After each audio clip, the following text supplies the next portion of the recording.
آپ کو ایک مولانا فضل الرحمان کا بیان سنواتے ہیں جی، دکھائیے گا، پھر شبلی صاحب سے جواب لیتے ہیں۔ جو لوگ تمہاری رکھوالی کر رہے ہیں وہ بھی آئے روز کہتے ہیں خدا کے لیے ہمیں کچھ نہ کہو، عمران جانے اور تم جانے، لیکن ہم انہیں کہنا چاہتے ہیں کہ یہ ناجائز حکومت لانا، اس کے لیے دھاندلی کرنا، ملک کی معیشت کا بٹا بٹھانا، جتنا وہ مجرم ہے اتنا اس کو لانے والے بھی مجرم ہیں۔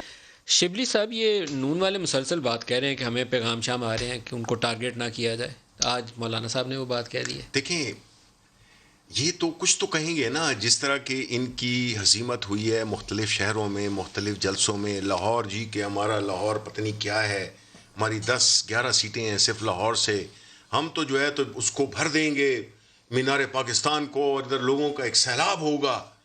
وہ سیلاب تو سوکھے ہوئے دریا تھے بھائی، وہ تو جوہر نکلے۔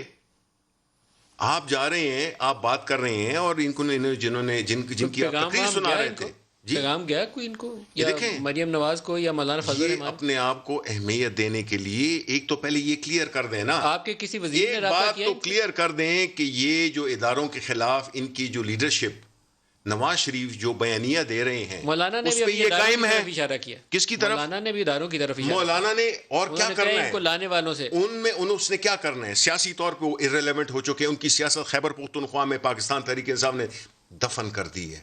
بندہ توڑ دوسری کے، بات، شرانی توڑ کے، جی شرانی توڑ کے دفن کر دیا۔ دیکھیں، شیرانی نہیں، میں خیبر پختونخوا کی بات کر رہا ہوں کہ ہم 2013 میں بھی جیتے، ہم 2018 میں بھی جیتے، زیادہ اکثریت سے جیتے، اور ابھی ہمارا انشاءاللہ آپ دیکھیں گے کہ ان کی سیاست جو کہ بلوچستان میں، دیکھیں ہم تو کچھ نہیں کہہ رہے، انہوں نے کہہ دیا کہ فضل الرحمان سلیکٹڈ ہیں، ہم نے تو نہیں کہا، شیرانی نے کہا، ان کے اپنے گھر کے لوگوں نے، یہ تو تحریک چلانے باہر نکلے تھے نا، ان کے اپنے اندر تحریک چل گئی ہے۔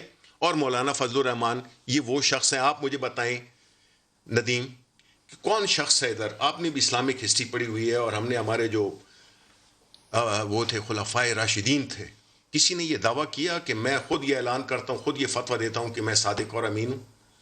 بجائے اس کے کہ سوالوں کے جواب دیں کہ بھئی دیکھیں، جس طرح کہ ہم نے ان سے موجودہ پوچھا، دور کے کسی سیاستدان کا خلفائے راشدین سے موازنہ ان کے ساتھ تذکرہ بھی نہیں کرنا چاہیے۔ میں تو آپ کو ایکسٹریم مثال بتا رہا ہوں کہ انہوں نے بھی یہ نہیں کہا، انہوں نے بھی یہ نہیں کہا کہ جی ہم صادق اور امین ہیں، انہوں نے اپنے آپ کو اعتصام کی عمر بتاؤ، یہ تم نے جو تمہارا جو قد زیادہ ہے، تم نے یہ دوسرا کپڑا کیسے خریدا؟ یہ تھے وہ لوگ۔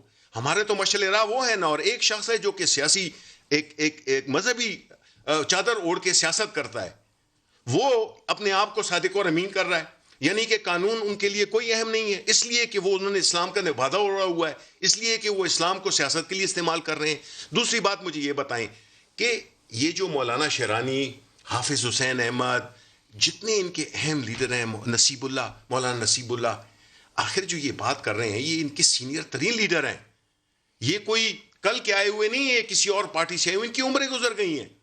انہوں نے کہہ دیا ہے کہ یہ سلیکٹڈ آدمی ہے، اور اس کے جو انہوں نے جو اثاثے بنائے ہیں تو وہ تو بتا دینا کہ کیسے لیے ہیں۔ اگر مجھ سے آپ پوچھیں گے پورا وہ، میں آپ کو بتا دوں گا، نہیں ہوگا تو میں اندر ہوں گا۔